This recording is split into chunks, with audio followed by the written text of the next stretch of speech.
5 tahun. 5 tahun lamanya aku membanting tulang di bawah terik matahari Riyadh yang membakar kulit, menahan lapar, menelan rindu yang menyayat, dan memeras keringat hingga tetes terakhir demi satu tujuan: mengangkat derajat ibuku. Setiap bulan jutaan rupiah, hampir seluruh gajiku kukirimkan tanpa ragu. Aku membayangkan uang itu berubah menjadi istana megah, tempat ibuku bisa beristirahat dengan tenang di masa tuanya, tanpa harus memeras keringat lagi sebagai buruh cuci. Namun, saat kakiku kembali menginjak tanah kelahiran, jantungku seolah berhenti berdetak. Rumah mewah yang kubangun dengan tetesan keringat itu memang berdiri megah.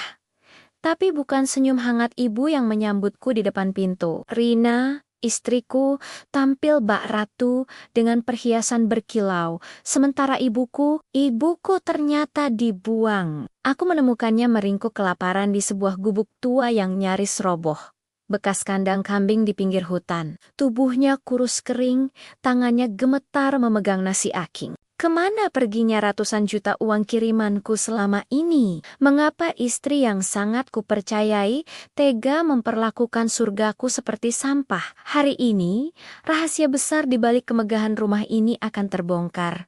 Dan aku bersumpah, siapapun yang menyakiti ibuku tidak akan kubiarkan lolos begitu saja. Selamat datang kembali di channel kami, tempat di mana setiap kisah menjadi cermin kehidupan. Kisah Aris hari ini bukan sekadar cerita biasa, melainkan pengingat keras tentang bakti, pengkhianatan, dan luka yang tersembunyi di balik kemewahan. Sebelum kita menyelami lebih dalam bagaimana seorang ibu bisa terbuang di gubuk tua sementara menantunya hidup bergelimang harta, saya memohon ketulusan hati teman-teman untuk mendukung channel ini. Cukup dengan klik tombol subscribe, berikan like, dan nyalakan lonceng notifikasinya. Setiap dukungan kalian adalah bahan bakar bagi kami untuk terus menyuarakan kisah-kisah penuh hikmah yang menyentuh jiwa. Mari kita buka lembaran kelam ini bersama-sama.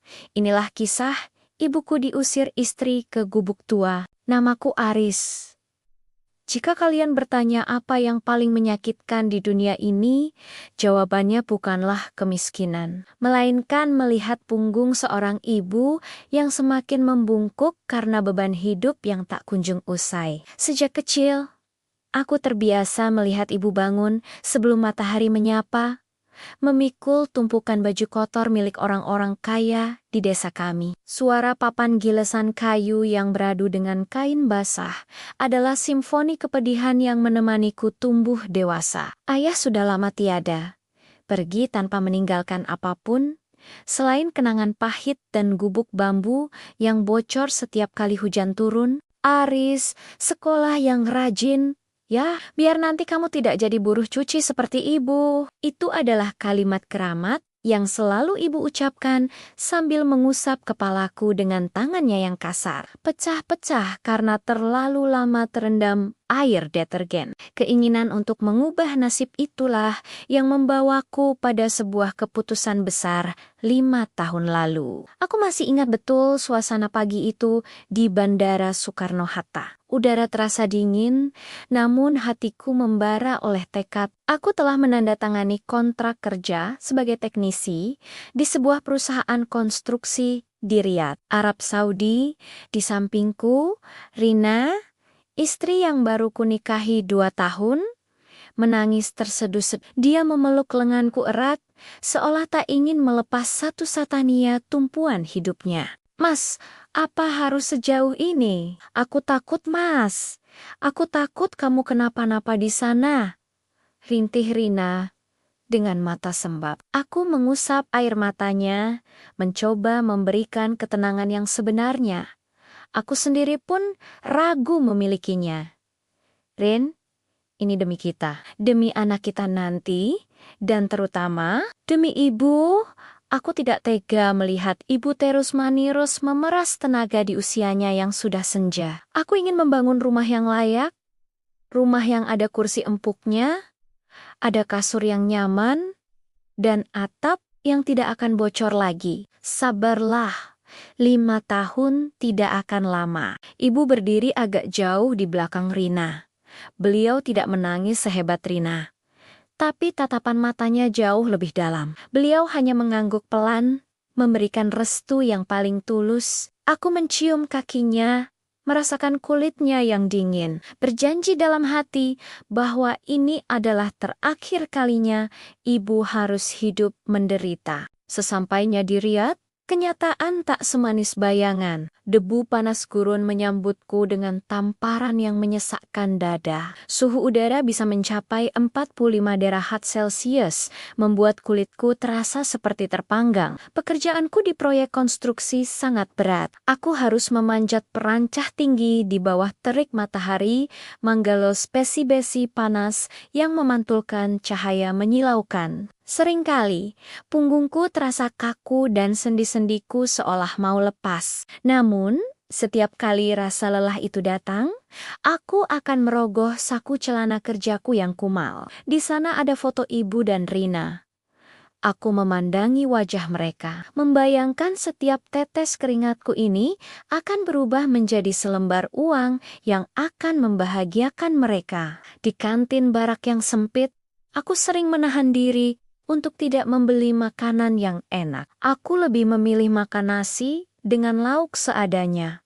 Asalkan sisa gajiku bisa kukirimkan sepenuhnya ke tanah air. Sebab Aris, sedikit lagi, bisikku pada diri sendiri setiap malam sebelum jatuh terlelap di atas kasur tipis berasrama yang penuh dengan aroma keringat puruh migran lainnya. Setiap bulan, ritualku adalah pergi ke bank pengiriman uang.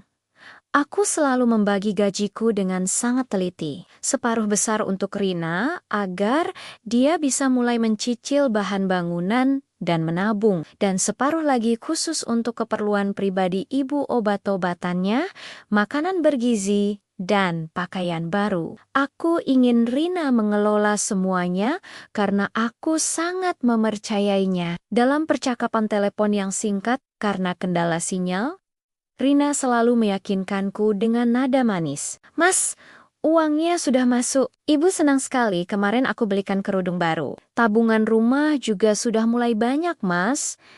Doakan ya, semoga tukangnya kerjanya cepat, kata Rina di seberang telepon. Mendengar itu, rasa lelahku hilang seketika. Aku rela lembur di hari libur.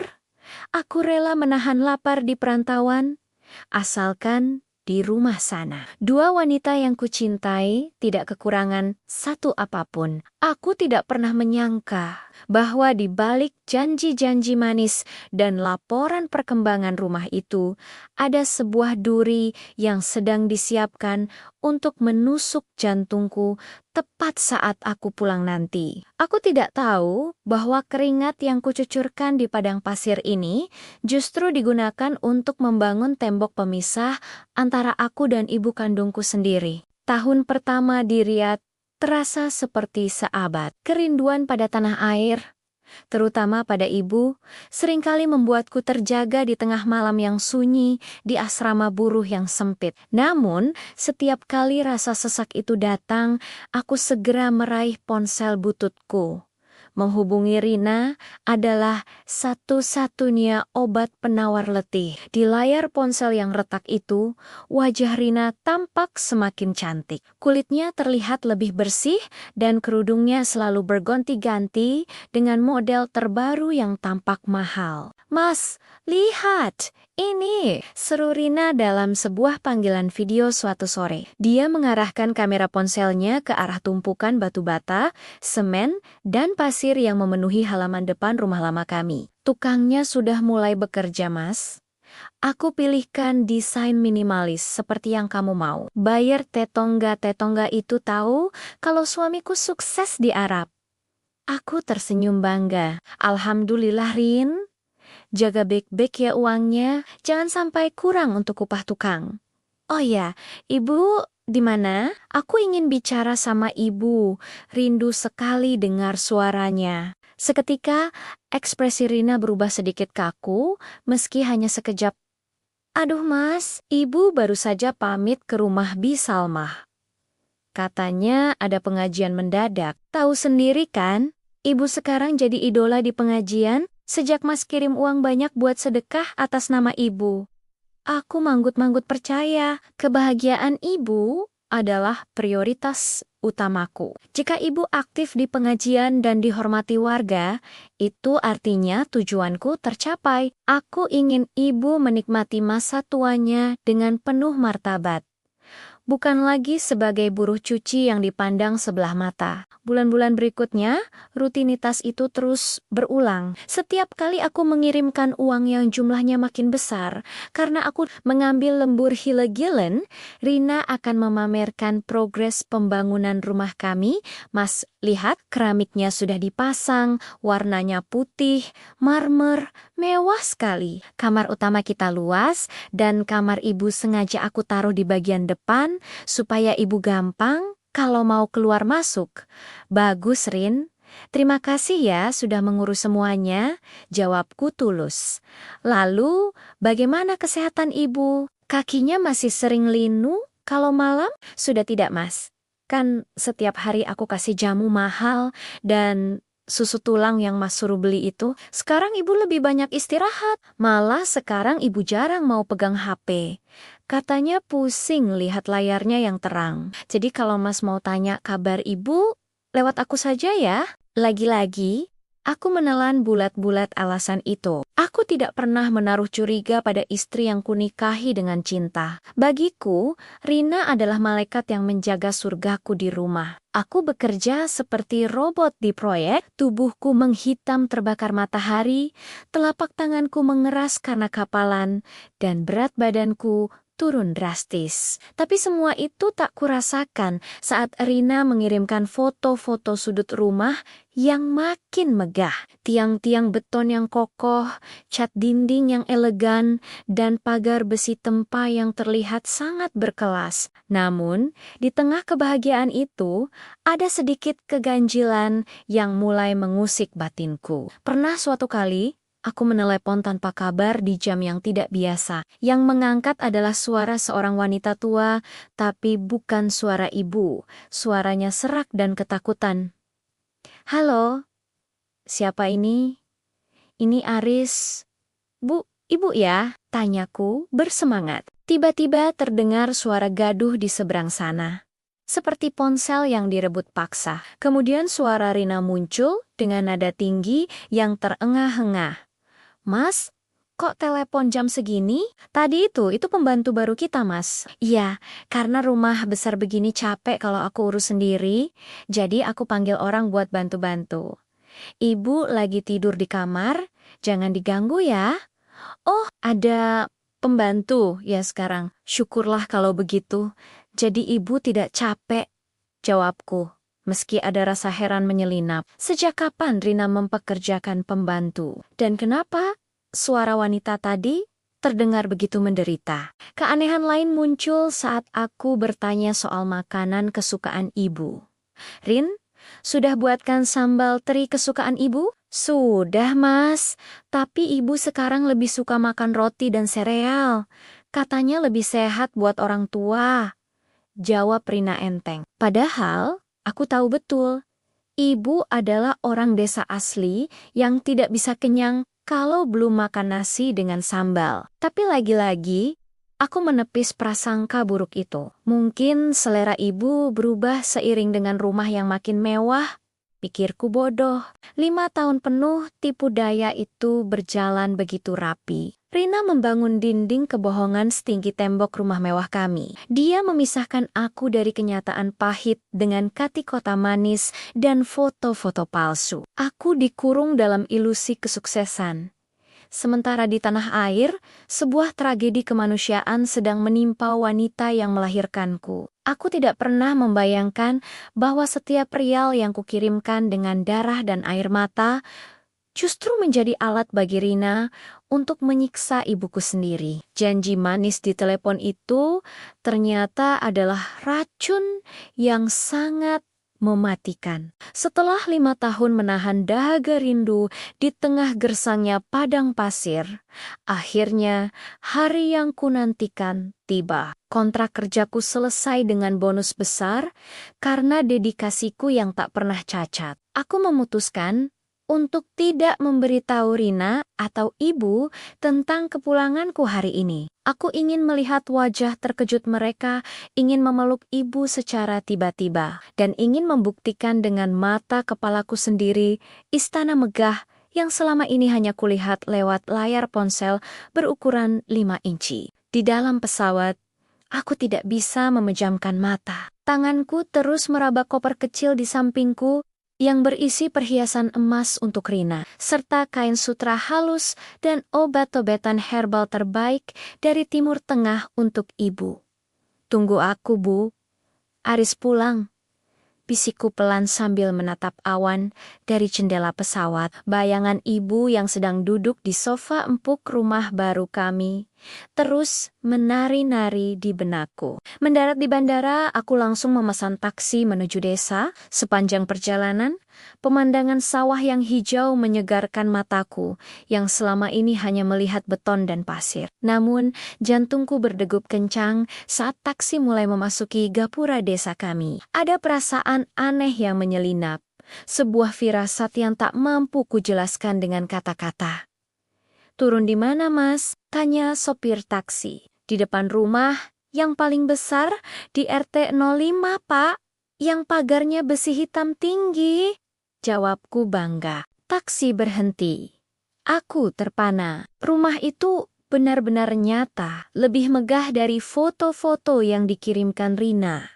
Dindingnya bercat krem mewah dengan aksen batu alam. Lampu gantung kristal terlihat samar dari jendela kaca yang besar. Ini adalah buah dari 5 tahun keringatku. Aku turun dari taksi, membawa 2 koper besar dengan senyum lebar yang tak bisa kusembunyikan. Namun, saat aku melangkah menuju pagar, aku berpapasan dengan seorang tetangga lama, Pak Jajang.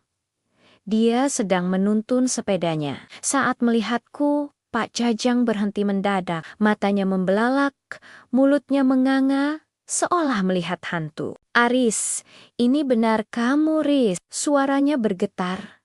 Nadanya bukan nada menyambut, melainkan nada penuh kekhawatiran yang ganjil. "Iya, Pak Jajang, saya pulang." "Bagaimana kabar Bapak?" jawabku ramah sambil menyalami tangannya. Pak Jajang tidak menjawab baik. Dia justru menatap rumah megah di depanku, lalu menatapku dengan tatapan iba yang sangat dalam. Kamu mau ke rumah itu, Riz? Kamu sudah tahu semuanya." Dahiku berkerut. "Maksud Bapak apa?" "Saya baru saja sampai. Saya mau kasih kejutan buat Rina dan Ibu." Pak Jajang tampak ingin bicara sesuatu. Namun tiba-tiba pintu rumah megah itu terbuka. Sosok Rina muncul. Dia memakai daster berbahan satin yang mengilap, rambutnya disanggul rapi, dan di lehernya melingkar kalung emas yang cukup tebal. Dia sedang memegang ponsel mahal, tampak sedang tertawa kecil sebelum matanya tertuju padaku yang berdiri di depan pagar. Seketika, ponsel di tangannya terlepas dan jatuh ke lantai teras. Wajah Rina yang tadinya cerah berubah menjadi pucat pasi, seputih kapas. Tidak ada teriakan bahagia, tidak ada lambaian tangan kerinduan. Yang kulihat hanyalah ketakutan yang luar biasa di matanya.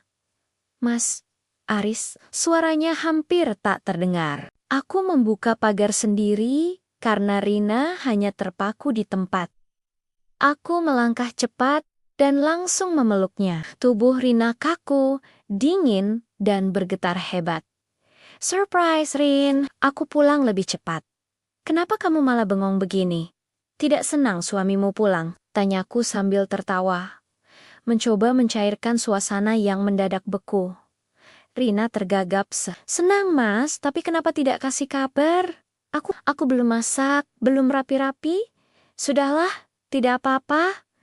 Mana Ibu?"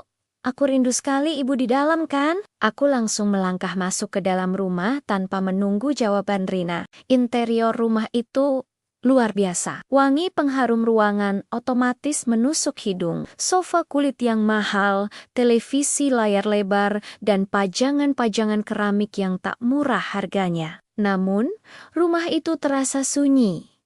Aku mencari ke kamar utama. Kosong. Aku menuju kamar yang katanya untuk ibu. Kamar yang ada di depan. Namun, saat kubuka, aku tertegun. Kamar itu tidak tampak seperti kamar orang tua. Di sana tidak ada sajadah ibu. Tidak ada bau minyak kayu putih yang biasa identik dengan ibu. Yang ada justru rak sepatu rapi berisi puluhan pasang sepatu hak tinggi. Tas-tas mewah yang harganya mungkin jutaan rupiah. Dan meja rias penuh kosmetik mahal. Rin, ini kamar ibu? Mana barang-barang ibu? Kok isinya barang-barang kamu semua? Tanyaku dengan nada yang mulai meninggi. Rina menyusulku ke ambang pintu. Dia meremas ujung dasternya, matanya liar, mencari alasan. Itu mas, ibu sedang tidak di sini. Kan sudah aku bilang, lewat telepon bulan lalu, ibu lagi betah di rumah saudaranya di desa seberang. Katanya di sana lebih ramai, banyak teman sebayanya. Desa seberang? Saudara yang mana? Kita tidak punya saudara dekat di sana. Bentakku, amarahku mulai naik ke ubun-ubun. Instingku mengatakan, ada sesuatu yang sangat salah di rumah ini. Dan kenapa kamar ini jadi gudang barang mewahmu? Di mana ibu tidur kalau dia pulang? Rina mulai menangis. Tapi aku tahu itu bukan tangis rindu, melainkan tangis kepanikan. Mas baru pulang, jangan marah-marah dulu. Ayo duduk, aku ambilkan minum ya. Ibu baik-baik saja mas, sumpah. Aku tidak menghiraukan tawaran minumnya. Aku berjalan menuju dapur. Dan di sana, aku menemukan sebuah kejanggalan lagi. Di atas meja makan yang mewah, hanya ada 2 piring kotor. Tidak ada jejak kehadiran orang tua di rumah ini. Hatiku terasa perih. Ada sebuah rahasia besar yang disembunyikan di balik dinding rumah megah ini. Dan aku bersumpah, tidak akan duduk sebelum menemukan ibuku. Lantai marmer yang dingin di bawah kakiku seolah mengirimkan getaran kegelisahan ke seluruh tubuh. Aku berdiri di tengah ruang tamu yang luas, menatap sekeliling dengan perasaan yang campur aduk. Rumah ini adalah mimpi yang menjadi nyata secara fisik, tetapi secara batin, tempat ini terasa asing. Terasa hampa. Bau parfum mahal yang disemprotkan Rina di setiap sudut ruangan justru membuat kepalaku pening. Tidak ada aroma masakan ibu yang biasa menyambutku. Tidak ada bau khas jamu yang biasa beliau seduh. Mas, ayolah, duduk dulu. Kamu pasti capek setelah perjalanan belasan jam. Suara Rina memecah keheningan. Dia mencoba memegang lenganku, tapi aku menepisnya dengan kasar. Di mana ibu? Rina, jangan ulangi lagi jawaban kalau dia ada di rumah saudara.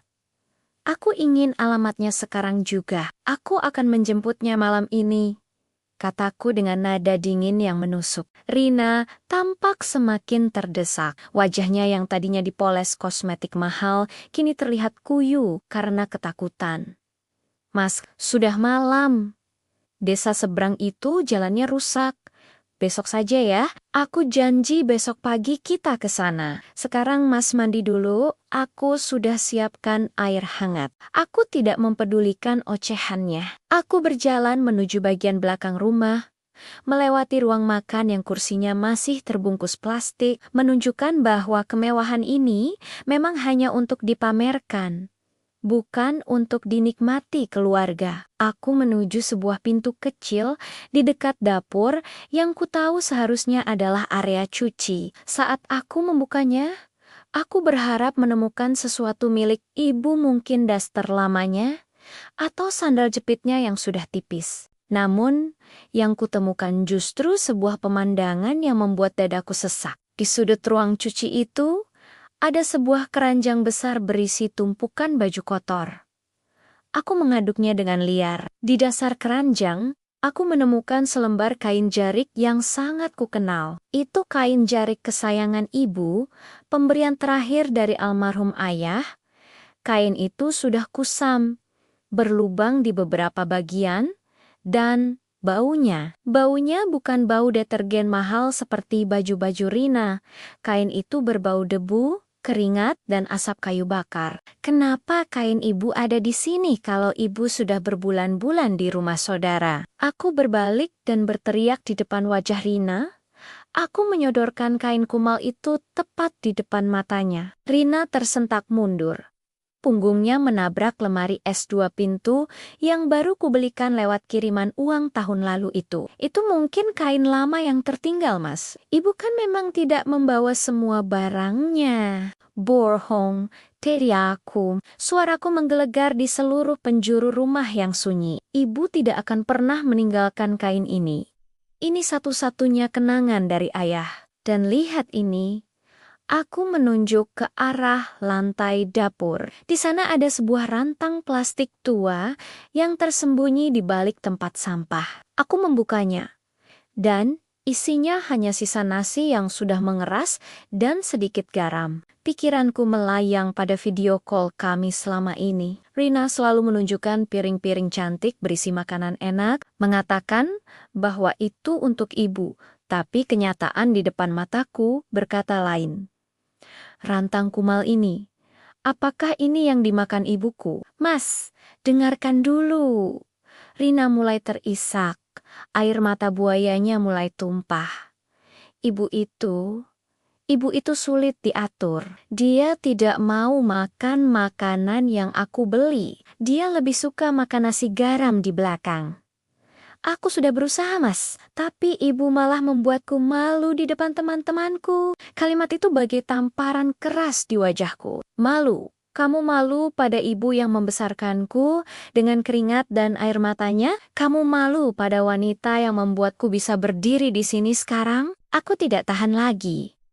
Aku berlari keluar rumah. Aku tidak butuh jawaban dari mulut manis Rina lagi.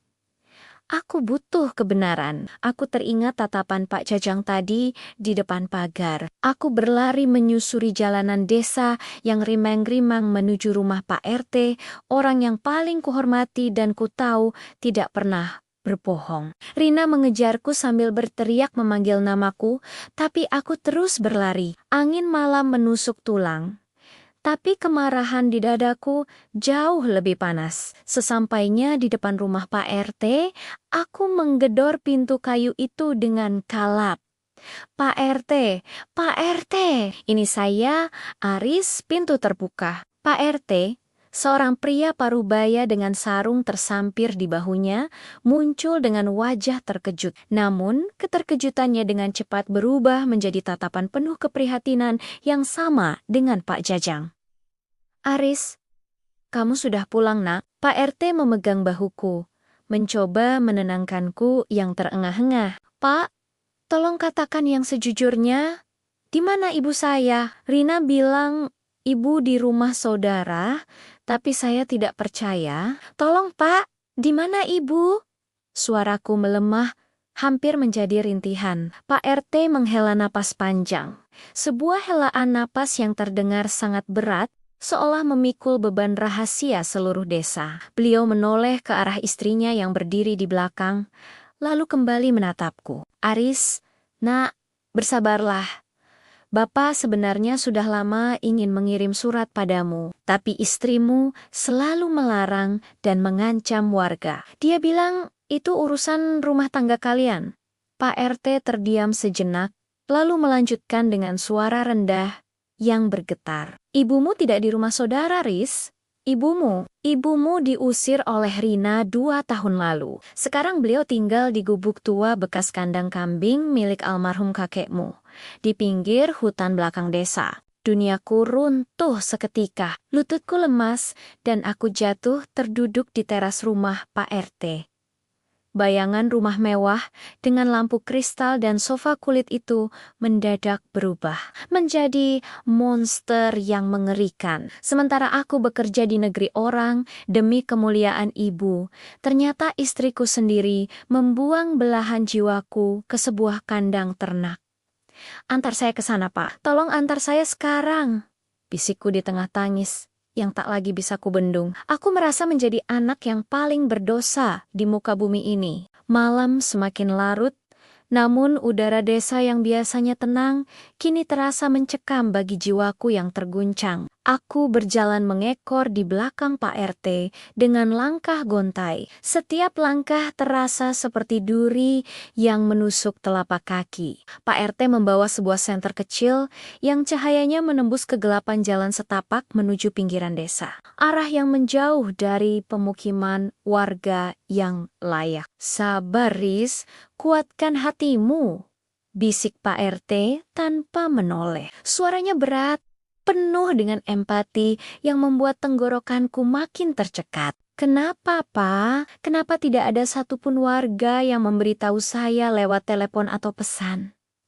Tanyaku dengan suara serak. Saya selalu kirim uang untuk pulsa Rina, untuk kebutuhan sosial di desa. Saya pikir semua baik-baik saja. Pak RT berhenti sejenak, memutar badannya, dan menyorotkan senter ke arah kakinya sendiri. Bukannya kami tidak mau, Riz, tapi istrimu, Rina, dia punya 1000 cara untuk membungkam orang. Setiap kali ada tetangga yang mencoba mendekati ibumu di gubuk itu, Rina akan datang mengamuk. Dia mengancam akan menuntut kami dengan pasal pencemaran nama baik. Dia bilang itu adalah cara dia mendidik mertua yang keras kepala. Dia bahkan pamer kalau dia punya banyak kenalan orang penting karena uang yang kamu kirim itu. Aku mengepalkan tinju.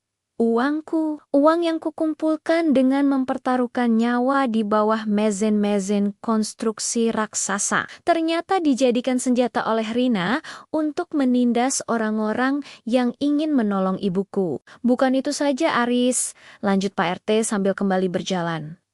Rina sering mengadakan pesta di rumah mewah itu. Dia mengundang teman-temannya dari kota, memakai baju-baju yang harganya mungkin setara dengan gaji buruh di sini selama setahun. Saat mereka bersenang-senang, ibumu sering terlihat mengintip dari kejauhan, hanya ingin melihat rumah yang dibangun anaknya. Tapi apa yang dilakukan Rina? Dia justru menyuruh orang untuk mengusir ibumu karena dianggap merusak pemandangan tamu-tamunya. Dadaku cesak. Rasanya seperti dihantam godam besar. Aku membayangkan ibu, wanita yang selalu mengutamakan perutku daripada perutnya sendiri. Harus dipermalukan di tanahnya sendiri oleh wanita yang kupilih sebagai pendamping hidup. Pernah suatu hari, Pak RT bercerita lagi. Suaranya kini bergetar karena menahan amarah. Ibu datang ke rumah Rina saat hujan lebat. Beliau hanya ingin meminjam payung karena gubuknya bocor. Bukannya memberi payung, Rina justru menyiramkan air cucian ke arah ibumu. Dia bilang, orang miskin jangan sok mau masuk rumah mewah, nanti kotor semua lantainya. Kami para warga hanya bisa mengelus dada. Kami sering mengantarkan makanan secara diam-diam ke gubuk itu saat malam hari.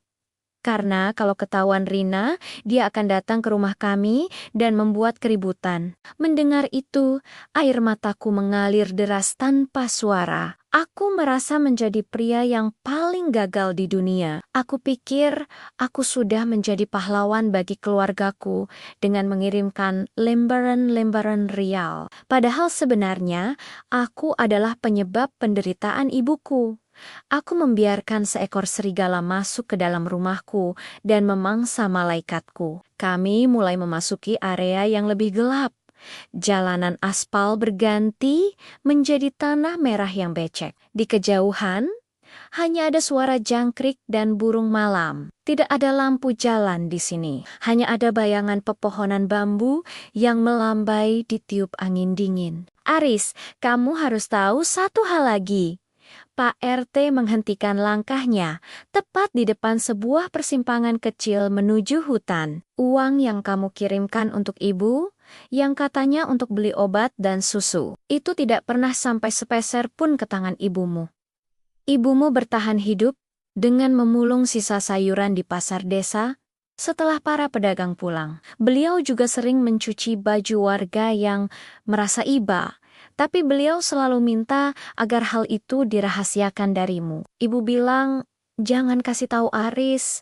Dia sedang berjuang di sana. Saya tidak mau dia hilang fokus karena memikirkan saya. Tiba-tiba, pandanganku menggelap sejenak. Aku harus berpegangan pada pohon jati di sampingku agar tidak jatuh pingsan. Betapa mulianya hati ibu dalam penderitaan yang begitu hebat. Dalam penghinaan yang dilakukan menantunya sendiri, beliau masih memikirkan keselamatanku di perantauan. Beliau lebih memilih memakan sisa sayuran daripada melihatku cemas di negeri orang. Di mana gubuknya, Pak? Di mana suaraku kini berubah menjadi raungan kecil yang penuh kepedihan. Pak RT mengarahkan senternya ke sebuah bayangan bangunan kecil yang miring di bawah pohon beringin tua. Sebuah bangunan yang lebih pantas disebut rongsokan daripada tempat tinggal manusia. Atapnya terbuat dari rumbia yang sudah banyak yang rontok, dindingnya dari bambu lapuk yang bolong di sana-sini. Itu Riz, ibumu ada di dalam, bisik Pak RT. Aku berlari sekencang mungkin. Tidak peduli lagi dengan lumpur yang mengotori sepatu mahalku. Jantungku berpacu sangat cepat.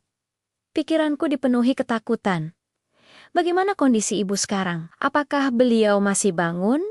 Apakah beliau sedang kedinginan? Setiap langkah mendekat ke gubuk itu adalah langkah penyesalan yang membakar jiwaku. Aku bersumpah, setelah malam ini, tidak akan ada lagi air mata ibu yang jatuh karena ulah Rina. Aku akan merobohkan dunia siapapun yang telah berani menyentuh seujung kuku pun dari kemuliaan ibuku. Langkah kakiku terasa berat. Seolah setiap inci tanah yang kupijak menahan keberangkatanku karena malu atas apa yang akan kulihat. Senter di tangan Pak RT bergoyang-goyang, membelah kegelapan hutan kecil di belakang desa yang pengap dan lembab. Bau tanah basah dan aroma kayu busuk menyengat hidungku. Semakin jauh kami berjalan, semakin jauh pula perasaanku dari bayangan rumah mewah yang baru saja kutinggalkan. Di sini, di tempat yang sunyi dan terpencil ini, kemanusiaan Siulialah telah dilupakan. Pelan-pelan Riz, jalannya licin karena sisa hujan sore tadi. Peringat Pak RT, aku tidak peduli. Aku terus menerjang semak belukar yang menggores lenganku. Mataku tertuju pada sebuah cahaya temaram yang muncul dari sela-sela dinding bambu gubuk di depan sana. Cahaya itu bukan dari lampu listrik, melainkan cahaya kuning redup dari sebuah lampu tempel minyak tanah yang menari-nari ditiup angin yang masuk melalui celah dinding yang bolong. Hanya berjarak beberapa meter dari gubuk itu, aku berhenti mendadak. Hatiku rasanya seperti diremas oleh tangan raksasa. Bangunan itu, Tuhan, itu bahkan lebih buruk dari kandang kambing yang dulu sering kubersihkan saat kecil. Atap rumbianya sudah miring drastis, disangga oleh beberapa batang kayu seadanya agar tidak langsung menyentuh tanah. Tidak ada jendela, hanya ada lubang besar yang ditutupi potongan karung goni yang sudah koyak. Ibu, bisikku. Namun suaraku tertahan di tenggorokan yang tercekat. Aku mendekat dengan gemetar melalui celah dinding bambu yang lapuk. Aku melihat sesosok wanita tua sedang duduk bersimpuh di atas dipan kayu yang dialasi tikar pandan yang sudah robek-robek. Beliau sedang membelakangiku tubuhnya. Ya Tuhan, tubuhnya terlihat begitu rapuh.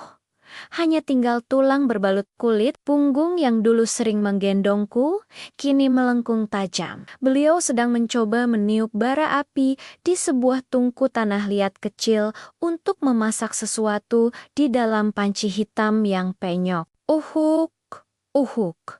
Suara batuknya terdengar kering dan menyakitkan. Setiap kali beliau batuk, seluruh tubuh kecilnya terguncang. Aku memberanikan diri mendekat ke arah pintu yang hanya terbuat dari susunan bambu yang diikat kawat. Dengan tangan yang bergetar hebat, kusentuh pintu itu. "Ibu?" panggilku dengan suara yang pecah oleh tangis. Wanita tua itu terdiam. Gerakan tangannya yang sedang memegang kayu bakar terhenti. Beliau tidak langsung menoleh. Mungkin beliau pikir itu hanya ilusi.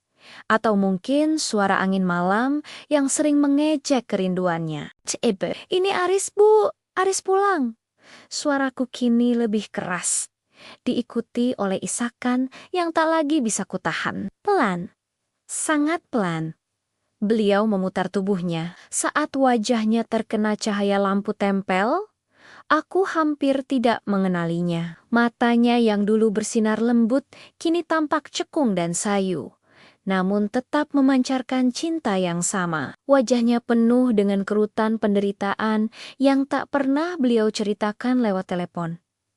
"Aris," suaranya parau, nyaris berupa bisikan. "Ini benar kamu, Nak. Ibu tidak sedang bermimpi." Aku langsung menabrak pintu itu hingga terbuka dan bersimpuh di kaki ibu.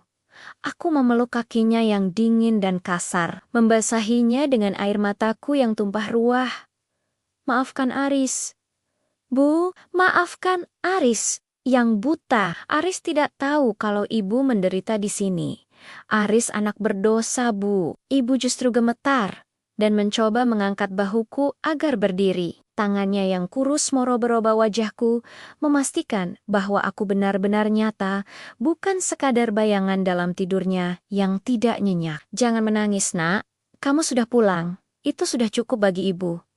Jangan minta maaf. Ini bukan salahmu." Aku melihat ke sekeliling ruangan sempit itu. Di sudut ruangan, ada sebuah piring seng berisi nasi aking yang mulai berjamur dan sedikit sambal yang sudah kering. Tidak ada susu tulang yang katanya dibeli Rina, tidak ada daging, tidak ada makanan bergizi. Hanya ada kemiskinan yang menyesakkan dada di Otas Dipen. Hanya ada satu bantal kempes dan selembar kain jarik kain yang sama yang kutemukan di ruang cuci tadi, yang ternyata adalah harta paling berharga milik ibu. "Kenapa ibu tidak bilang? Kenapa ibu biarkan Rina memperlakukan ibu seperti ini?" raungku sambil menatap matanya yang mulai berkaca-kaca. Ibu tersenyum getir. Sebuah senyuman yang lebih menyakitkan daripada sebuah makian. "Rina itu istrimu, Riz. Ibu tidak mau kamu bertengkar dengannya di sana. Ibu tidak mau kerja kerasmu terganggu karena memikirkan ibu yang sudah tua ini. Ibu kuat, Nak. Ibu masih bisa makan, masih bisa tidur." "Tidur di sini, Bu, di tempat yang bahkan hewan pun enggan tinggal." Aku memukul lantai tanah dengan kepalan tanganku. Kemarahan yang tadinya hanya berupa bara, kini meledak menjadi api yang berkobar-kobar. Setiap rial yang kukirimkan, setiap tetes keringat yang jatuh di Riyadh, kini terasa seperti kutukan bagiku. Uang itu seharusnya menjadi pelindung bagi ibu, namun justru menjadi alasan bagi Rina untuk menjadi iblis. Aku berdiri, menghapus air mataku dengan kasar, dan menatap ke arah desa, ke arah rumah mewah yang lampunya mungkin masih menyala terang. Malam ini juga, ibu ikut Aris. "Kita tidak akan tinggal di sini sedetik pun lagi," kataku dengan nada penuh keteguhan. "Tapi, Aris, Rina nanti marah." Ibu tampak ketakutan. Sebuah ketakutan yang membuktikan betapa kejamnya tekanan mental yang diberikan Rina selama ini. "Biarkan dia marah, Bu. Biarkan seluruh dunia marah." Malam ini, Aris akan menunjukkan kepada semua orang siapa sebenarnya pemilik rumah itu dan siapa yang paling berhak dimuliakan di dalamnya. Aku menggendong tubuh Ibu yang sangat ringan. Itu begitu ringan hingga aku merasa seperti menggendong seorang anak kecil. Hatiku hancur menyadari betapa banyak berat badan yang hilang dari tubuhnya. Dengan langkah pasti, aku membawa ibu keluar dari gubuk tua itu. Di belakangku, Pak RT berdiri dengan mata berkaca-kaca, memberikan jalan bagi seorang anak yang akhirnya tersadar dari tidur panjangnya. Perjalanan kembali ke rumah mewah itu bukan lagi perjalanan kepulangan, melainkan perjalanan menuju medan perang demi harga diri ibu. Malam yang tenang di desa itu seketika pecah oleh suara langkah kakiku yang menghentak keras di atas jalanan aspal. Aku menggendong ibu di punggungku, merasakan tulang-tulang rusuknya yang menonjol bersentuhan dengan kulit. Setiap embusan napas ibu yang terasa lemah di tengkukku adalah bensin yang menyiram api amarah di dalam dadaku. Pak RT berjalan di sampingku, sesekali menyeka air matanya, sementara beberapa warga mulai keluar dari rumah mereka, berbisik-bisik melihat kepulanganku yang dramatis. Kami sampai di depan gerbang rumah mewah itu. Lampu-lampu taman yang mahal bersinar terang, memantulkan kemewahan yang kini terlihat menjijikkan di mataku. Aku tidak lagi mengetuk pintu dengan sopan. Aku menendang pintu kayu jati yang harganya belasan juta itu dengan sekuat tenaga. RAKK, pintu terbuka lebar, menghantam dinding dengan suara dentuman yang menggema ke seluruh ruangan. Rina yang sedang duduk di sofa sambil memainkan ponselnya tersentak kaget. Dia berdiri, wajahnya yang tadi mulai tenang kini kembali pucat pasi melihatku datang dengan ibu di punggungku. "Mas, apaan ini? Kenapa ibu dibawa ke sini?" teriak Rina. Suaranya melengking tinggi, penuh dengan nada jijik yang tidak lagi dia sembunyikan. "Lihat itu, kaki ibu kotor, lumpurnya kena karpet mahalku." "Itu karpet impor, Mas." Aku menurunkan ibu perlahan di atas sofa kulit yang paling mahal. Ibu tampak ketakutan, tangannya gemetar memegang ujung bajunya yang kumal. Aku berdiri tegak, menatap Rina dengan tatapan yang mungkin belum pernah dia lihat seumur hidupnya, tatapan penuh kebencian yang murni. "Carpet." Suaraku rendah tapi bergetar karena menahan amarah yang hampir meledak. "Kamu lebih peduli pada karpet ini daripada nyawa ibuku, Rina?" "Bukan begitu, Mas. Tapi kan aku sudah bilang, ibu itu lebih nyaman di sana. Dia itu kampungan, Mas. Tidak bisa menjaga kebersihan rumah ini. Dia sering buang air sembarangan, dia bau, dia bikin aku malu kalau ada teman-temanku datang arisan." Rina mulai berteriak histeris, mencoba membela diri dengan segala alasan busuknya. Aku melangkah maju, mendekat ke arahnya. Rina mundur hingga terpojok ke dinding kaca. "Siapa yang kamu sebut kampungan? Wanita yang kamu sebut bau ini adalah orang yang menyisihkan suapannya supaya aku bisa sekolah. Wanita ini yang mendoakanku setiap malam supaya aku selamat di negeri orang dan bisa mengirimkan uang untukmu." Aku menjamret tas bermerek yang tersampir di bahu Rina. "Tas ini harganya berapa?" 5 juta, 10 juta? Ini dibeli pakai uang kirimanku yang seharusnya untuk makan ibu. Mana susunya? Mana obatnya? Mana pakaian layaknya?" Aku melempar tas itu ke lantai hingga isinya berhamburan. Kosmetik mahal, parfum, dan gepokan uang tunai berceceran di atas karpet yang dia banggakan. "Mas, jangan kasar. Aku ini istrimu." Rina mulai menangis, tapi matanya tetap menunjukkan kilatan keserakahan. "Istri? Istri macam apa yang membuang ibu mertuanya ke bekas kandang kambing? Istri macam apa yang berpesta di atas penderitaan orang tua?" Aku mengambil sebuah map dari meja kerja yang ada di sudut ruangan. Aku membukanya dengan kasar. Di sana aku menemukan banyak struk belanjaan, tagihan kartu kredit atas namanya. Dan yang paling menghancurkan hatiku, sebuah foto Rina sedang merangkul seorang pria asing di sebuah restoran mewah di kota. Duniaku serasa berhenti berputar. Jadi, bukan hanya ibu yang dia khianati, tapi juga cintaku dan kepercayaan yang kujaga selama 5 tahun. Siapa ini Rina? Siapa laki-laki ini? Rina terdiam. Mulutnya terkunci. Dia mencoba merebut foto itu, tapi aku mendorong tangannya. Kamu menggunakan uangku untuk membiayai gaya hidupmu, membiayai laki-laki lain, sementara ibuku kamu biarkan makan nasi aking di pinggir hutan. Kamu benar-benar iblis, Rina. Raungku, suaraku pecah. Rasa sakit di dadaku sudah tidak tertahankan lagi. Ibu yang sejak tadi diam tiba-tiba berdiri dengan kaki gemetar. Beliau memegang lenganku. Sudah, Aris, sudah nak, jangan bertengkar karena ibu. Ibu tidak apa-apa.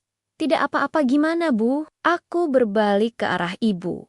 Mataku memerah karena tangis dan amarah. Ibu lihat wanita ini. Dia sudah menghina ibu, membuang ibu, dan mengkhianati Aris. Dia tidak pantas ada di rumah ini. Aku kembali menatap Rina yang kini bersimpuh di lantai, mencoba memeluk kakiku. Mas, ampuni aku. Aku khilaf, Mas. Aku kesepian selama kamu tidak ada.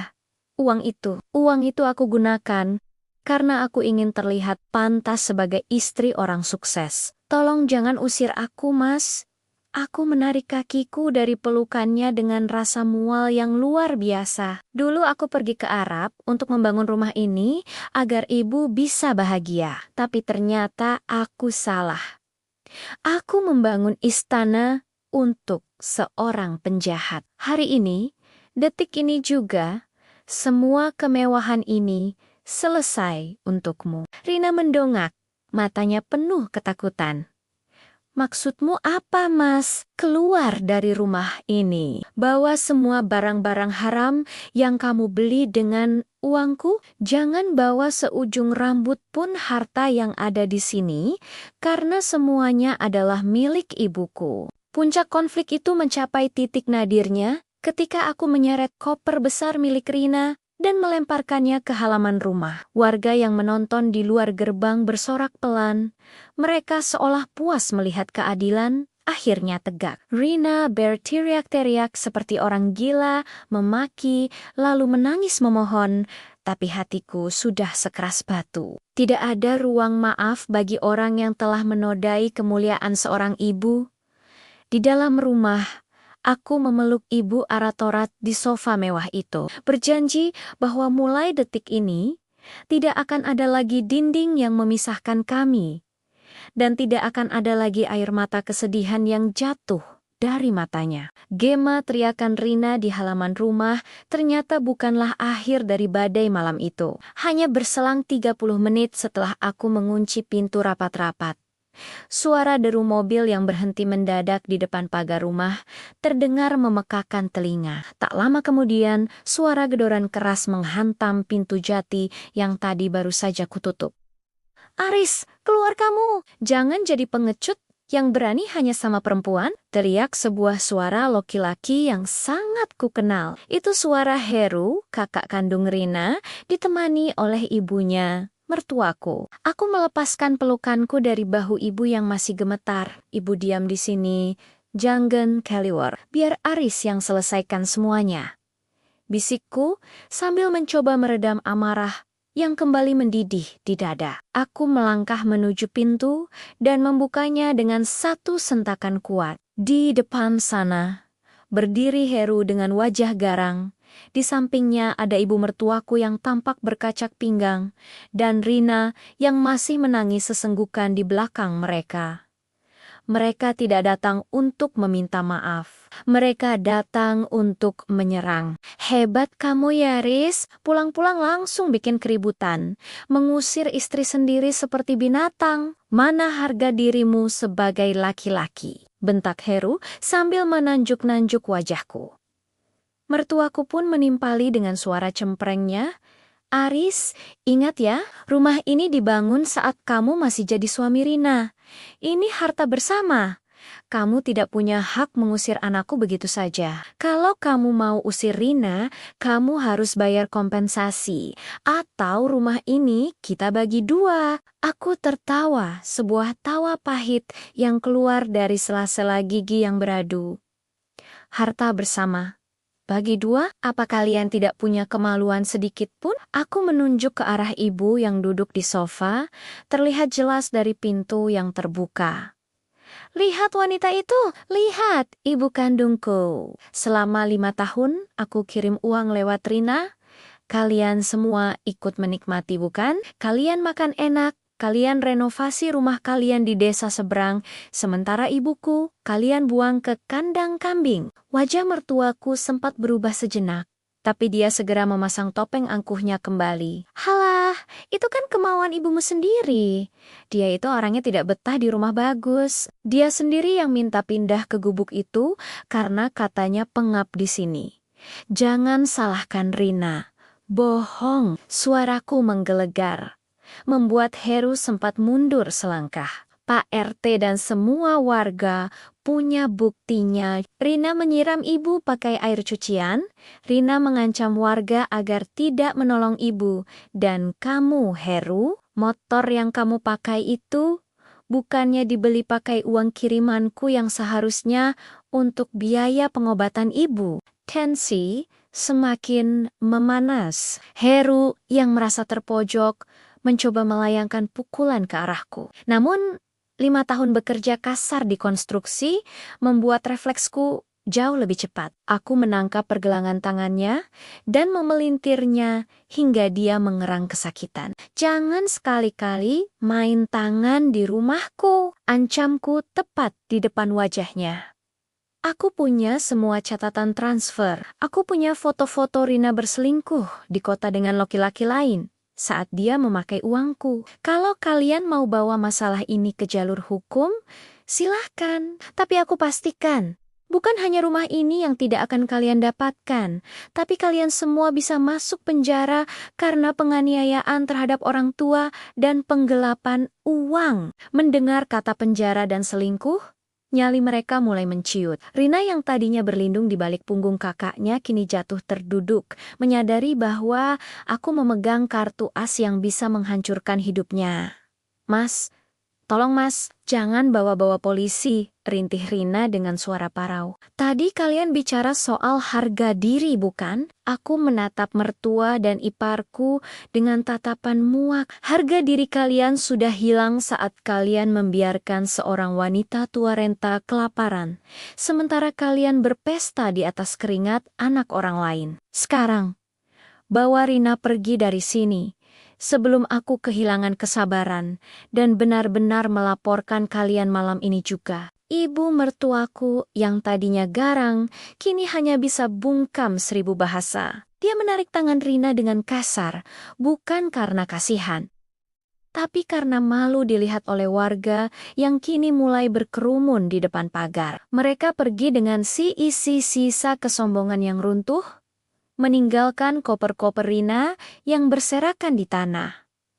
Setelah mereka pergi, suasana mendadak sunyi. Aku menutup pintu gerbang dan menggemboknya rapat. Aku kembali masuk ke dalam rumah, mendekati ibu yang menatapku dengan mata yang penuh kecemasan. Sudah selesai, Bu. Mereka tidak akan mengganggu ibu lagi, kataku sambil berlutut di depan beliau. Ibu mengusap rambutku. Aris, harta itu bisa dicari, nak. Ibu tidak butuh rumah mewah ini kalau harus membuatmu jadi pemarah seperti tadi. Ibu hanya ingin kamu ada di sini. Aku membenamkan wajahku di pangkuan ibu. Amukan badai di luar sana mungkin sudah reda, tapi badai penyesalan di dalam hatiku masih menderu. Malam itu, di bawah lampu kristal yang mahal, aku menyadari bahwa istana sejati bukanlah bangunan yang megah ini, melainkan kedamaian saat bisa melindungi wanita yang telah memberiku nyawa. Aku bersumpah, mulai esok, rumah ini akan benar-benar menjadi surga bagi ibu, tanpa ada satupun iblis yang boleh menginjakkan kaki di dalamnya lagi. Sinar matahari pagi mulai menyeruak masuk melalui jendela kaca besar di ruang tamu. Namun cahaya itu tidak sedikit pun menghangatkan hatiku yang telah membeku. Setelah semalam suntuk, aku terjaga, menjaga tidur ibu yang tampak gelisah di kamar utama kamar yang seharusnya menjadi haknya. Sejak dulu aku memutuskan untuk memeriksa sisa-sisa peninggalan Rina. Aku perlu tahu sedalam apa lubang yang telah ia gali selama aku berada di Riyadh. Aku duduk di meja kerja yang terletak di sudut ruangan, tempat di mana Rina biasanya memamerkan foto-foto kebahagiaannya di media sosial. Di laci paling bawah yang terkunci rapat, aku terpaksa mendobraknya dengan obeng. Begitu terbuka, sebuah kotak kayu kecil dan tumpukan map plastik menyambutku. Tanganku gemetar saat membukanya satu persatu. Isi di dalamnya jauh lebih mengerikan dari sekadar pengusiran ibu. Aku menemukan sebuah buku tabungan atas nama pribadi Rina, bukan rekening bersama yang kami sepakati. Di sana tercatat aliran dana yang sangat rapi. Setiap kali aku mengirimkan uang sebesar 15 atau 20 juta rupiah, hanya dalam hitungan hari, saldo itu akan terkuras habis. Bukan untuk semen, bukan untuk batu bata, dan jelas, bukan untuk kebutuhan ibu nama-nama, penerima transfernya asing bagiku. Namun, ada satu nama yang muncul berulang kali, Doni. Doni. Siapa laki-laki ini? Bisikku, geram. Aku mengambil ponsel lama milik Rina yang kelihatannya sudah tidak dipakai namun masih tersimpan di sana. Beruntung, ia tidak mengganti kata sandinya. Begitu layar menyala, kotak masuk pesan singkat, dan galeri fotonya terbuka layaknya kotak Pandora yang mengeluarkan asap hitam. Di sana, aku melihat percakapan yang membuat jantungku serasa diremas. Sayang, Aris baru saja kirim uang lembur. Besok kita ke Bali ya. Aku sudah booking villa yang paling mahal. Tenang saja, si tua bangka itu sudah aku pindahkan ke belakang, jadi tidak akan mengganggu kita lagi. Pesan itu dikirim setahun yang lalu. Dadaku terasa sesak. Jadi, selama aku bertaruh nyawa di atas gedung-gedung tinggi di Riyadh, menahan lapar agar bisa menabung, istriku justru menggunakan uang itu untuk berzina dan berlibur dengan laki-laki lain. Bahkan, ia menyebut ibuku wanita yang melahirkanku sebagai si tua bangka. Air mataku jatuh mengenai layar ponsel itu. Kepedihan ini berlipat ganda. Pengkhianatan cinta mungkin bisa kumaafkan. Tapi merendahkan martabat ibuku demi kesenangan haramnya adalah dosa yang tidak akan pernah kutemukan ruang maafnya di dunia maupun akhirat. Tak berhenti di situ. Aku menemukan tumpukan kwitansi emas dan perhiasan. Nilainya fantastis, hampir 100 juta rupiah. Namun, saat aku memeriksa kotak perhiasan di lemari, isinya kosong. Perhiasan-perhiasan itu sudah ia jual kembali atau digadaikan untuk membiayai gaya hidup laki-laki simpanannya yang ternyata adalah seorang pengangguran yang hobinya berjudi. Aku menyandarkan punggungku ke kursi, menatap langit-langit rumah yang megah ini. Ukiran plafon yang indah ini seolah menertawakanku. Aku merasa seperti badut yang dipuji-puji karena kiriman uangnya, sementara di belakangku mereka meludahi harga diriku. Aris, sudah siang nak, kamu tidak sarapan? Suara lembut ibu memecah lamunanku. Ibu berdiri di ambang pintu kamar, mengenakan daster baru yang kubeli semalam di toko dekat rumah Pak RT. Meskipun wajahnya masih pucat, tatapannya jauh lebih tenang. Aku segera menutup semua berkas laknat itu. Aku tidak ingin ibu tahu betapa busuknya wanita yang dulu kupuja. Biarlah pengkhianatan ini menjadi beban yang kupikul sendiri. Iya bu, Ari sudah buatkan bubur ayam untuk ibu. Ayo, kita makan di meja makan yang besar itu, jawabku sambil berusaha tersenyum. Meski hatiku hancur berkeping-keping. Saat menyuapi ibu, aku melihat tangan ibu yang masih gemetar. Aku teringat satu detail di buku tabungan tadi. Ada penarikan tunai besar-besaran Tepat di hari ulang tahun ibu tahun lalu, Rina bilang padaku saat itu bahwa uangnya dipakai untuk syukuran dan menyantuni anak yatim atas nama ibu. Nyatanya, di tanggal yang sama, ada foto Rina sedang memegang botol minuman keras di sebuah klub malam bersama Doni. Kenyataan ini benar-benar pahit. Pengkhianatannya bukan hanya soal uang, tapi soal kemanusiaan. Rina tidak hanya mencuri hartaku, dia mencuri waktu berharga yang seharusnya bisa digunakan ibu untuk hidup layak. Dia mencuri 5 tahun kebahagiaan ibu yang takkan pernah bisa ku kembalikan. Aris, kenapa matamu merah? Tanya ibu cemas. Aku memegang tangan ibu yang kasar. Mencium punggung tangannya lama sekali. Hanya kena debu. Bu, Aris janji. Mulai sekarang, tidak akan ada lagi orang yang bisa membohongi kita. Semua milik Aris adalah milik ibu. Aris akan pastikan Rina membayar setiap tetes air mata yang ibu jatuhkan di gubuk itu. Malam itu, aku tidak hanya mengusir Rina dari rumah, tapi aku telah mengusirnya sepenuhnya dari hidup dan masa depanku. Aku mengumpulkan semua berkas bukti transfer, foto perselingkuhan, dan pengakuan warga ke dalam satu map besar. Besok, aku akan menemui pengacara. Aku tidak hanya ingin bercerai. Aku ingin keadilan hukum ditegakkan atas dasar penggelapan aset dan penelantaran orang tua. Badai ini mungkin besar, tapi aku tidak akan membiarkan dermaga tempat ibuku bersandar hancur lagi. 3 hari telah berlalu sejak badai itu meledak. Rumah mewah ini perlahan mulai terasa seperti sebuah rumah, bukan lagi sekadar monumen kesombongan. Aku menghabiskan waktu dengan membersihkan setiap sudut ruangan, membuang semua barang-barang yang sekiranya masih menyimpan aroma Rina.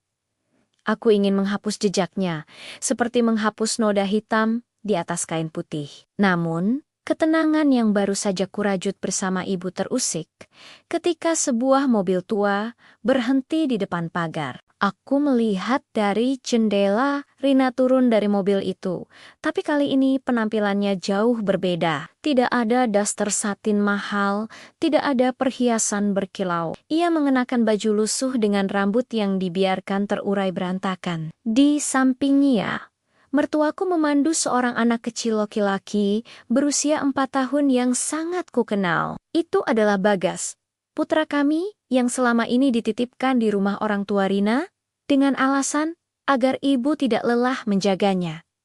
Jantungku berdegup kencang. Rina tahu betul di mana titik lemahku. Ia membawa Bagas sebagai perisai terakhirnya. Aku melangkah keluar dengan rahang mengeras. Ibu yang sedang duduk di teras langsung gemetar melihat kedatangan mereka. Aku memegang bahu ibu, mencoba memberinya kekuatan sebelum aku menghadapi serangan terakhir dari wanita yang pernah kucintai itu. Mas, tolong mas, lihat Bagas, isak Rina. Begitu aku membuka gerbang, ia langsung bersimpuh di atas tanah, memeluk kaki Bagas yang tampak bingung melihat pemandangan di depannya. Apa kamu tega melihat anak kita kehilangan ibunya? Apa kamu tega membiarkan Bagas tumbuh tanpa kasih sayang yang utuh? Mertuaku ikut menimpali dengan suara yang dibuat-buat sedih. Aris, pikirkan masa depan anakmu. Kalau kamu ceraikan Rina sekarang,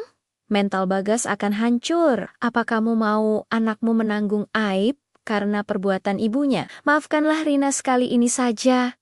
Demi darah dagingmu sendiri. Aku terdiam, menatap wajah polos Bagas.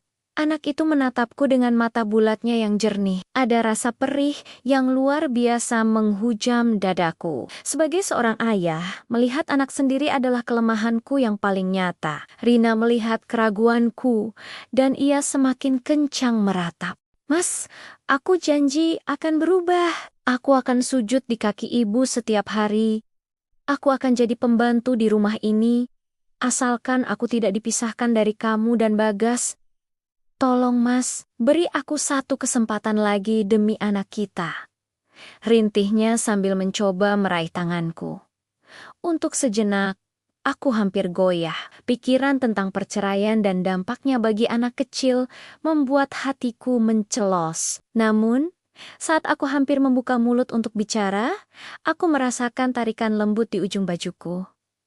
Aku menoleh ke belakang. Ibu berdiri di sana, menatapku dengan mata yang jernih, meski penuh duka. Ibu tidak bicara sepatah kata pun. Beliau hanya menatapku, lalu melirik ke arah gubuk tua di kejauhan yang masih terlihat atapnya dari sini. Tatapan ibu seolah mengingatkanku pada setiap malam dingin yang beliau lalui sendirian. Setiap suapan nasi aking yang beliau telan dengan air mata, dan setiap hinaan tua bangka yang dilontarkan Rina di belakangku. Aku menarik napas panjang, mencoba mengumpulkan sisa kewarasanku di tengah badai emosi ini. Aku menunduk, menatap Rina yang masih bersimpuh di bawah. Rina, kamu bicara soal kasih sayang utuh untuk Bagas, suaraku berat dan dingin. Lalu di mana kasih sayangmu sebagai menantu saat kamu mengusir wanita yang memberiku nyawa? Di mana hati nuranimu saat kamu bersenang-senang dengan laki-laki lain, menggunakan uang yang seharusnya untuk makan anakmu dan ibuku? Itu hilaf, Mas. Itu hanya hilaf. Teriak, hilaf itu satu kali. Rina, kalau dilakukan selama 5 tahun, itu namanya tabiat. Balasku tajam. Kamu membawa Bagas hari ini bukan karena kamu sayang padanya, tapi karena kamu takut kehilangan fasilitas mewah di rumah ini. Kamu takut jatuh miskin karena laki-laki simpananmu itu sudah meninggalkanmu setelah uangnya habis, kan? Rina tertegun, wajahnya yang penuh air mata kini menunjukkan kilatan kemarahan yang tertahan. Aku tahu aku benar. Aku telah menyelidiki semuanya. Laki-laki itu memang sudah pergi meninggalkannya. Begitu Rina tidak lagi bisa mengirimkan uang. Bagas adalah anakku, dan selamanya dia akan jadi anakku. Aku tidak akan memisahkanmu darinya, kamu boleh menemuinya kapan saja. Tapi untuk kembali menjadi istriku dan tinggal di rumah ini, itu tidak akan pernah terjadi. Kataku dengan nada final. Aku lebih baik membesarkan Bagas sebagai orang tua tunggal dibantu ibuku. Daripada membiarkannya tumbuh besar melihat ibunya menghina neneknya sendiri, aku menggendong Bagas dari samping Rina. Anak itu memeluk leherku erat. Aku bisa merasakan detak jantungnya yang tenang, sangat kontras dengan keributan yang diciptakan ibunya. Pergilah Rina, urusan kita akan diselesaikan di pengadilan. Jangan gunakan anak sebagai tameng untuk menutupi kebusukanmu. Kalau kamu memang sayang Bagas, tunjukkan dengan cara memperbaiki hidupmu di luar sana, bukan dengan mengemis di sini. Mertuaku mencoba memaki, tapi aku segera memberi tanda kepada Pak RT dan beberapa warga yang berjaga di dekat sana untuk membantu mereka pergi. Ini adalah keputusan terberat dalam hidupku, memilih antara keutuhan keluarga yang semu atau kehormatan ibuku yang hakiki. Namun saat aku membawa Bagas masuk ke dalam rumah dan melihat ibu tersenyum sambil merentangkan tangan menyambut cucunya, aku tahu aku telah mengambil langkah yang benar. Malam itu, di bawah atap rumah yang kini benar-benar terasa seperti tempat berlindung, aku menyadari bahwa memaafkan memang mulia, tapi membiarkan diri terus dainyo kinjek oleh pengkhianat adalah sebuah kebodohan. Badai itu kini benar-benar berlalu, menyisakan puing-puing masa lalu yang akan kujadikan fondasi untuk masa depan yang lebih jujur bersama ibu dan anakku. Setelah badai konfrontasi dan drama pengusiran Rina mereda, rumah megah ini mendadak terasa begitu luas dan sunyi. Namun, kesunyian kali ini bukanlah kesunyian yang mencekam seperti sebelumnya, melainkan kesunyian yang menyembuhkan. Sinar matahari pagi yang masuk melalui celah gorden tidak lagi terasa menyakitkan. Aku terbangun dengan perasaan yang jauh lebih ringan, meskipun luka di hati belum sepenuhnya mengering. Agenda pertamaku hari ini bukan lagi memikirkan berkas perceraian atau menghitung kerugian materi yang dibawa lari Rina. Aku melangkah ke kamar. Ibu, pintu terbuka sedikit, dan aku melihat ibu sedang duduk di atas sajadah, berzikir dengan khusyuk. Wajahnya yang dulu kuyu kini mulai menunjukkan rona kehidupan. Aku bersandar di pintu, menatap punggung renta itu dengan janji baru di dalam hati. Aku tidak akan membiarkan bayangan masa lalu menghantui hari tua ibu. Ibu, panggilku lembut. Ibu menoleh dan tersenyum. Sudah bangun, Riz? Bagas masih tidur? Masih, Bu. Capek sepertinya main sama ibu kemarin sore, jawabku sambil duduk di sampingnya. Bu, Aris punya rencana. Aris tidak mau kembali ke Arab. Aris mau di sini saja, mengurus ibu dan Bagas. Aris mau buka usaha di desa kita. Ibu memegang tanganku. Jemarinya yang kasar namun hangat itu mengelus punggung tanganku. Ibu setuju, Nak. Rezeki itu luas, tidak harus ke negeri orang. Yang penting kita kumpul. Tapi apa uangmu masih cukup setelah semuanya? Aku mengangguk. Mantap, meskipun Rina telah menghamburkan banyak uang. Aku masih memiliki simpanan rahasia di rekening luar negeri yang tidak ia ketahui.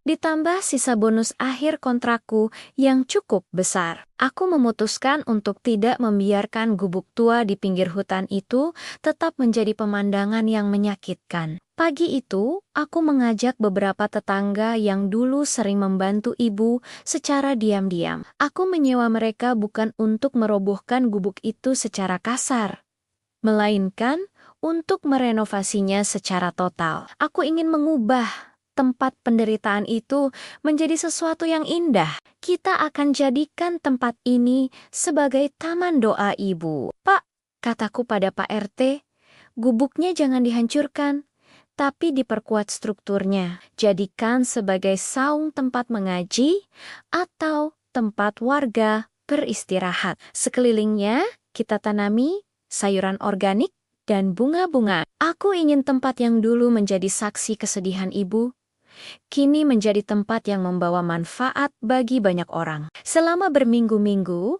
aku turun tangan langsung. Aku melepaskan pakaian kantoran dan kembali mengenakan kaos oblong serta celana kerja yang sudah lama tersimpan. Aku mencangkul tanah, menanam bibit, dan memperbaiki atap gubuk itu. Setiap tetes keringat yang jatuh ke tanah desa terasa jauh lebih nikmat daripada keringat yang kucucurkan di bawah terik matahari ria. Di sini, aku bekerja di bawah tatapan bangga ibuku. Setiap siang, ibu akan datang membawakan bekal nasi hangat dengan sayur lodeh dan sambal teri kesukaanku. Kami makan di bawah pohon beringin dekat gubuk itu, ditemani tawa kecil Bagas yang asyik mengejar capung. Pemandangan ini adalah kemewahan yang tidak bisa dibeli dengan ribuan rial sekalipun. Lihat itu, Riz, kata ibu suatu hari sambil menunjuk ke arah saung yang baru selesai direnovasi. Gubuk itu dulu terasa sangat dingin dan menakutkan bagi ibu.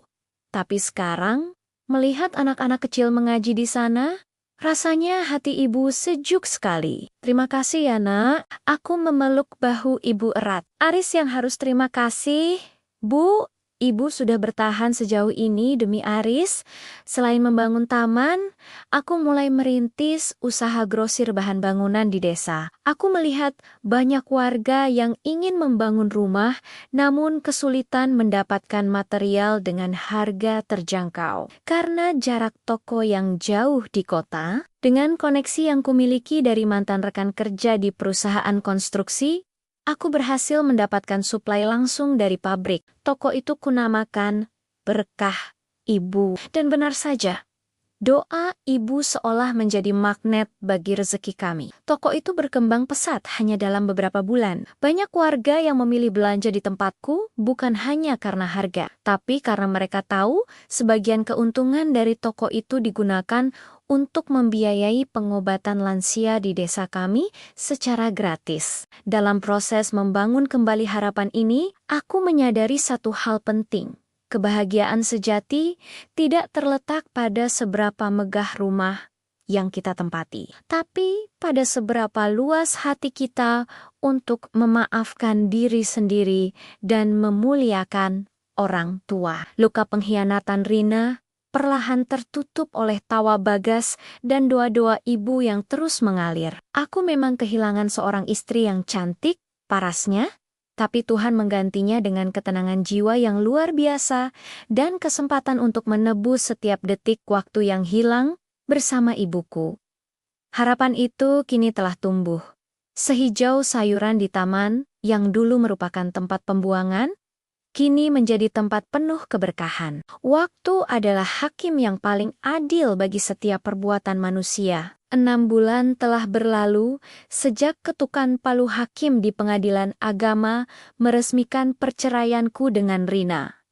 Selama itu pula, aku benar-benar memutus semua akses komunikasi dengannya. Aku ingin fokus menyembuhkan luka batin ibu dan membesarkan Bagas di tengah lingkungan yang positif. Namun, sore itu, sebuah pemandangan di depan gerbang toko berkah ibu membuat langkahku terhenti. Seorang wanita dengan pakaian kumal dan wajah yang tampak jauh lebih tua dari usia aslinya berdiri mematung di sana. Ia menatap papan nama tokoku dengan pandangan kosong. Begitu ia menoleh dan mata kami bertemu, aku hampir tidak mengenali bahwa wanita di depanku ini adalah Rina, wanita yang dulu begitu sombong dengan daster satin dan perhiasan emasnya. "Mas, Aris," suaranya serak, nyaris hilang tertiup angin sore. Aku menarik napas panjang, mencoba menekan sisa-sisa amarah yang mendadak muncul. "Ada perlu apa lagi kamu kesini, Rina?" tanyaku dingin, tanpa sedikit pun niat untuk mendekat. Rina berjalan tertatih ke arahku. Ia tidak lagi berteriak atau memaki seperti saat pengusiran itu.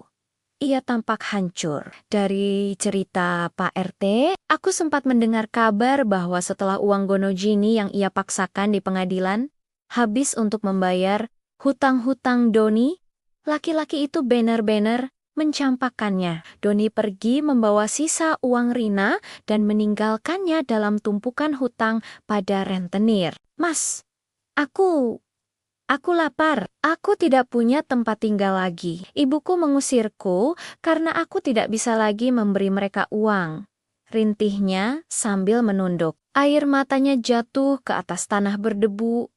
Namun kali ini air mata itu terasa nyata, bukan lagi sandiwara. "Doni mengkhianatiku, Mas.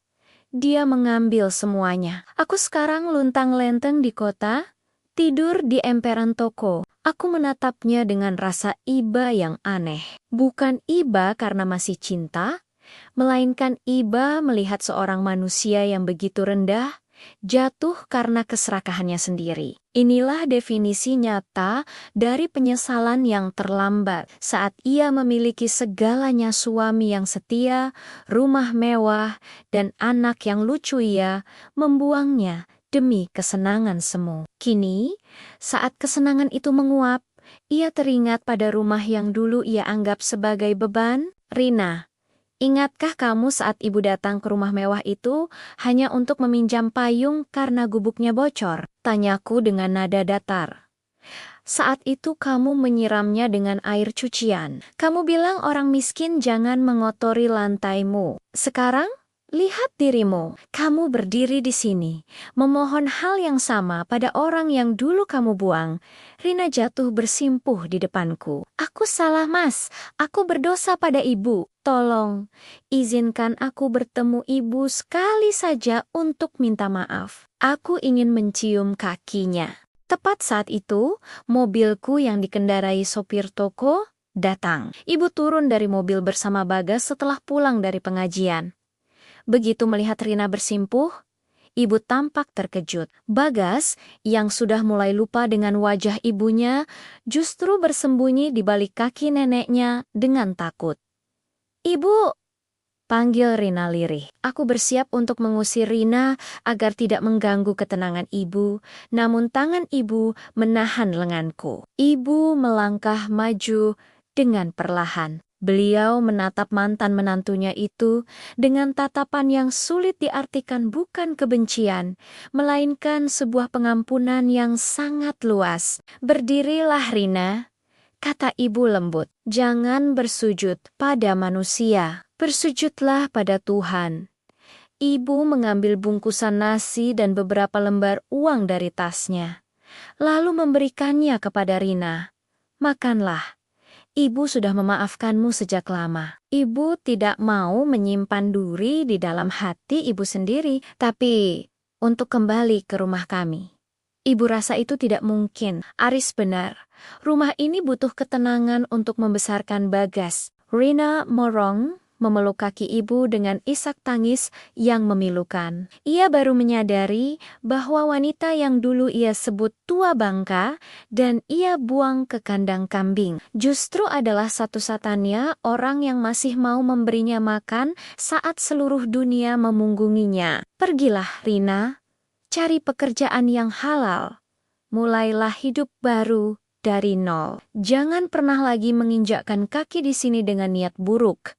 Kataku tegas, namun tanpa nada kasar. Uang itu cukup untuk ongkosmu pulang dan makan beberapa hari. Gunakan dengan baik. Aku menggendong Bagas dan menuntun ibu masuk ke dalam rumah.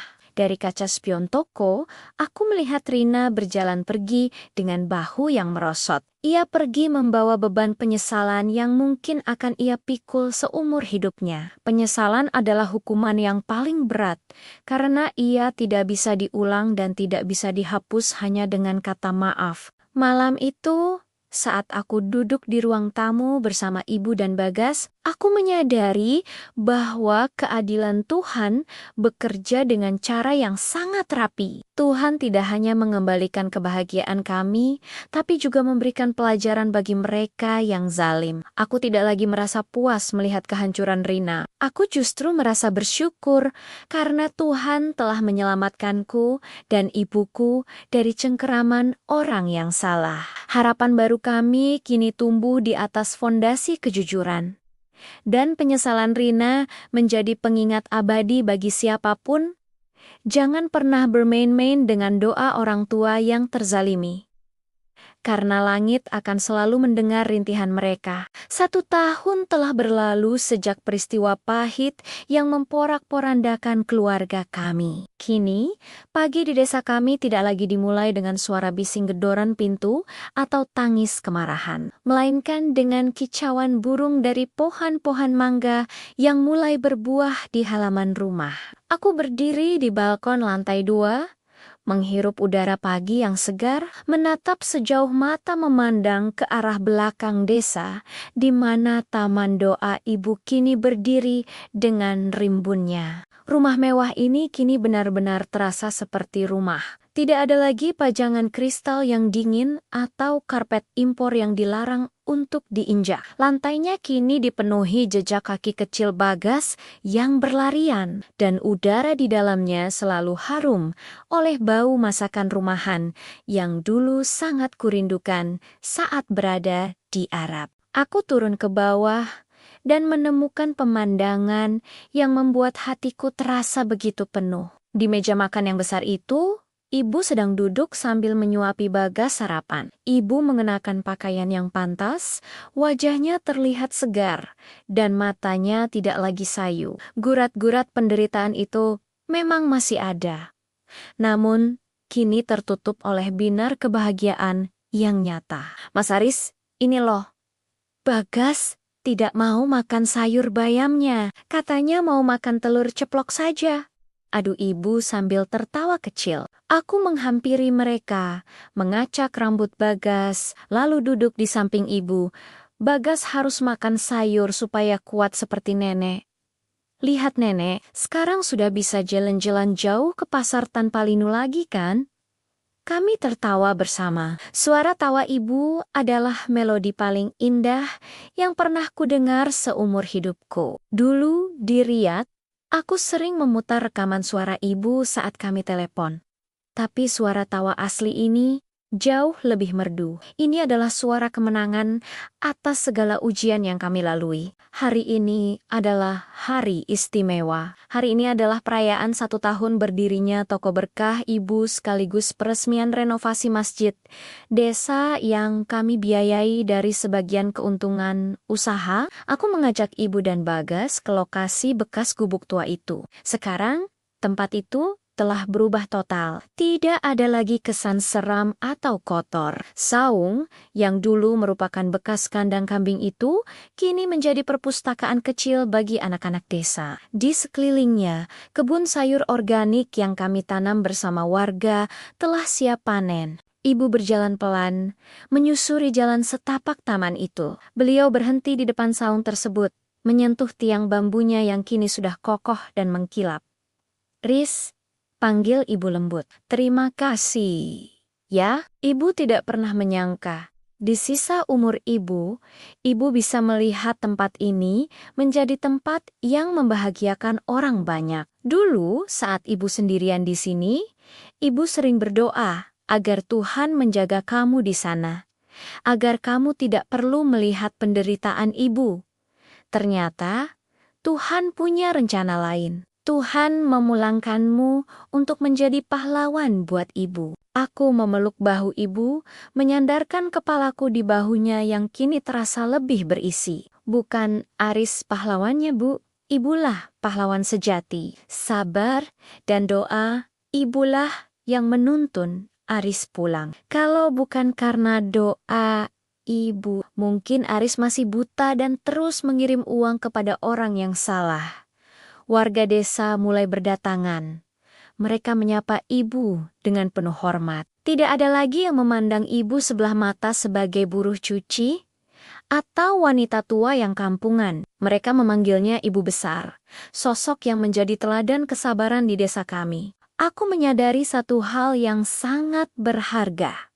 Surga memang benar-benar ada di bawah telapak kaki Ibu. Dan kunci untuk membukanya bukanlah dengan mengirimkan segunung harta dari negeri orang, melainkan dengan kehadiran fisik dan perhatian yang tulus. Harta bisa dicari, rumah bisa dibangun kembali, tapi waktu bersama Ibu adalah sesuatu yang jika hilang, tidak akan pernah bisa dibeli dengan rial maupun rupiah sebanyak apapun. Sore harinya, saat matahari mulai terbenam dengan warna jingga yang memukau di cakrawala, kami duduk di teras rumah. Bagas tertidur di pangkuan Ibu.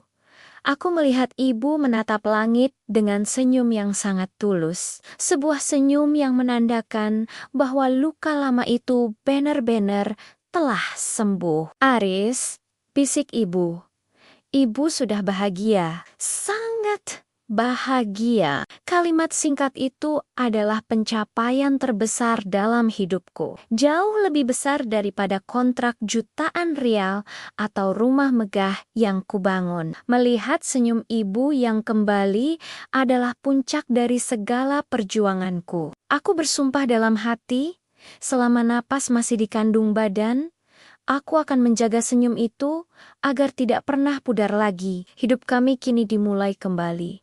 Bukan dengan kemewahan yang palsu, tapi dengan kasih sayang yang abadi. Teman-teman, kisah Aris barusan bukan sekadar drama pengkhianatan, melainkan sebuah teguran keras bagi kita semua. Seringkali kita begitu sibuk mengejar dunia, mengejar angka-angka di rekening bank, hingga kita lupa bahwa ada sosok yang kian rapuh sedang menanti di rumah. Aris telah memberikan kita pelajaran mahal bahwa harta setinggi gunung tidak akan pernah bisa menggantikan satu tetes air mata Ibu yang jatuh karena merasa terabaikan. Jangan pernah menitipkan kebahagiaan orang tuamu sepenuhnya kepada orang lain.